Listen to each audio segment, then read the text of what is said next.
Pemerintah merencanakan belanja negara dalam RAPBN 2022 sebesar 2.708,7 triliun rupiah. Alokasi anggaran untuk kesehatan masih lebih kecil dibanding dengan anggaran pendidikan dan infrastruktur.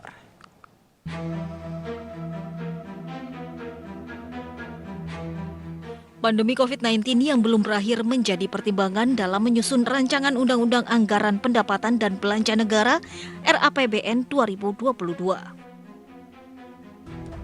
Presiden Joko Widodo mengatakan RAPBN 2022 harus antisipatif, responsif, dan fleksibel, merespon ketidakpastian namun tetap mencerminkan optimisme dan kehati-hatian. Dalam mengambil tema kebijakan fiskal 2022, yaitu pemulihan ekonomi dan reformasi struktural, pemerintah akan terus memantapkan pemulihan ekonomi.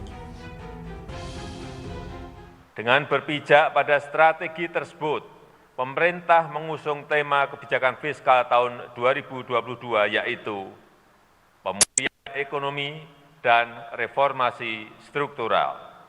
Pemulihan sosial ekonomi akan terus dimantapkan sebagai penguatan fondasi untuk mendukung pelaksanaan reformasi struktural secara optimal. Reformasi struktural merupakan hal yang sangat fundamental untuk pemulihan dan akselerasi pertumbuhan ekonomi pasca pandemi. Karena Indonesia bukan hanya harus tumbuh, tapi tumbuh dengan cepat dan berkelanjutan. Belanja negara dalam RAPBN 2022 direncanakan sebesar 2.708,7 triliun rupiah, meliputi belanja pemerintah pusat 1.938,3 triliun rupiah dan transfer ke daerah 770,4 triliun rupiah. Alokasi anggaran untuk kesehatan sebesar 255,3 triliun rupiah diprioritaskan untuk penanganan COVID-19, termasuk mendorong industri alat kesehatan dan farmasi, serta perbaikan fasilitas layanan kesehatan. Alokasi anggaran untuk perlindungan sosial sebesar 427,5 triliun rupiah, termasuk di dalamnya untuk penyempurnaan data terpadu kesejahteraan sosial. Sementara pendidikan mendapat anggaran sebesar 541,7 triliun rupiah. Infrastruktur mendapat anggaran 384,8 triliun, lebih besar dari anggaran untuk kesehatan. Pertumbuhan ekonomi ditargetkan tumbuh sebesar 5,0 sampai 5,5% pada tahun 2022.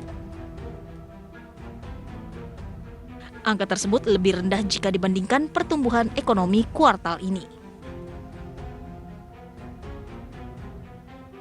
Menurut Badan Pusat Statistik, pertumbuhan ekonomi di kuartal 2 2021 mencapai 7,07%, yang menandai lepasnya perekonomian Indonesia dari resesi. Untuk mencapai sasaran pembangunan di atas diperlukan peningkatan pendapatan negara tahun 2022 sebesar 1.840,7 triliun rupiah yang terdiri dari penerimaan pajak sebesar 1.506,9 triliun rupiah dan penerimaan bukan pajak 333,2 triliun rupiah.